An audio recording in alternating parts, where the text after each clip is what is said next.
juga termasuk munafik? Iyalah, karena sebenarnya kan dia sudah tahu yang benar mana, yang salah yang mana. Sebagai hamba Allah, dia tidak punya pilihan lain kecuali mengamalkan yang benar. Tetapi kemudian dia memilih yang tidak benar.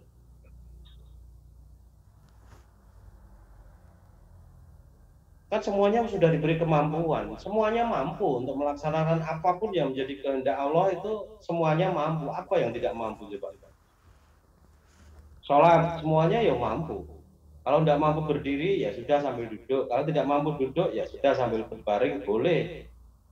Wah sakit, ya, asalkan tidak bisa wudhu ya sudah boleh tayamum. Mandi janabah ya sudah tidak apa-apa, tidak mandi janabah. Ke orang sakit boleh dia tayamum dan sebagainya. Haji juga hanya bagi yang mereka itu mampu secara fisik maupun secara ekonomi dan aman perjalanannya dan sebagainya, tidak pernah dipaksa. Umroh juga begitu, infak zakat juga begitu. Ya, semuanya kita mampu. Nah, kalau kemudian sebenarnya kita mampu tetapi kita milih tidak mau, itu kan artinya kita mencintai hawa nafsu kita daripada Allah. Ya, artinya kita sudah menyalahi syahadat kita, asyhadu alla ilaha illallah wa asyhadu anna muhammadar rasulullah. Sudah tidak layak masuk ke dalam kelompok syahadat tadi, Islam tadi kan gitu.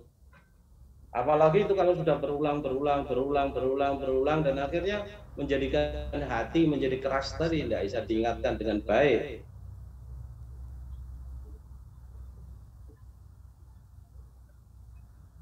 Jadi segala macam pengabaian apa yang diperintahkan oleh Allah itu ada sanksinya bagi kita masing-masing gitu loh.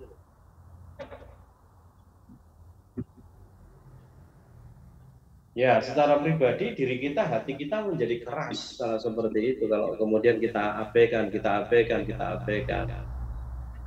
Kalau itu kaitannya dengan infak, ya dia akan menjadi semakin kikir. Ada seruan infak, dia tidak mau keluarkan seruan infak, tidak mau keluarkan seruan infak, tidak mau keluarkan seruan infak, tidak mau keluarkan.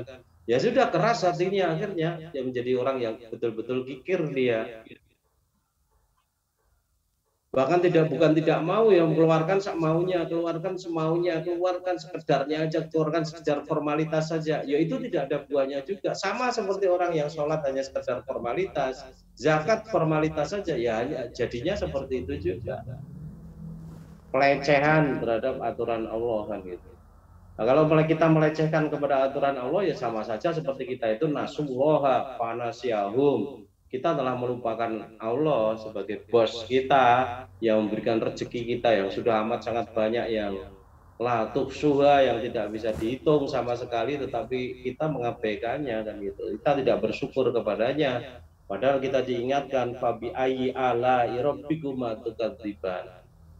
Nikmat Tuhan manamu yang mana lagi yang kamu dustakan? Harusnya kan tidak ada yang kita dustakan.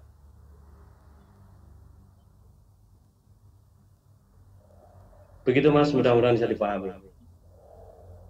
Ke pertanyaan selanjutnya, Ustadz. Apakah boleh mengingat kemaksiatan masa lalu yang telah dilakukan dan ada rasa penyesalan saat mengingatnya? Dan dengan mengingat itu muncul rasa semangat beramal soleh buat mengganti amal-amal buruk di masa lalu, Ustaz. Ya kalau itu mendatangkan kebaikan, artinya menjadi pendorong untuk menebus dosa, menebus kesalahan dan sebagainya, tidak ada masalah. Tetapi itu kalau hanya sekedar sebagai nostalgia, kenangan saja, ya nanti jadi lagu sia-sia. Ya, sekali lagi, kalau memang mengenangnya itu menjadikan kita menyesal, kemudian memfollow api dengan amal-amal soleh di dalam rangka untuk menebus dosa itu, adbi sayyatal hasanata tampuha, ikutilah perbuatan jelekmu dengan perbuatan baik, maka perbuatan baikmu akan menghapus perbuatan jelek. Kalau itu yang kita lakukan, boleh, baik. Tetapi betapa banyaknya orang-orang yang satu dengan yang lain ngobrol, bercerita, dulu saya gini, dulu saya gitu. Mereka hanya untuk tertawa-tertawa saja sama temennya. Bapakku nesone aku mergo mendem Padahal tak hapusi bapakku itu, aku orang ngombe minuman, aku mau ngombe teh apa mana begitu. Bangga, guyu, cekakak karena bapaknya kapusan ternyata sebenarnya minuman keras dan sebagainya. Nah, seperti itu tidak boleh.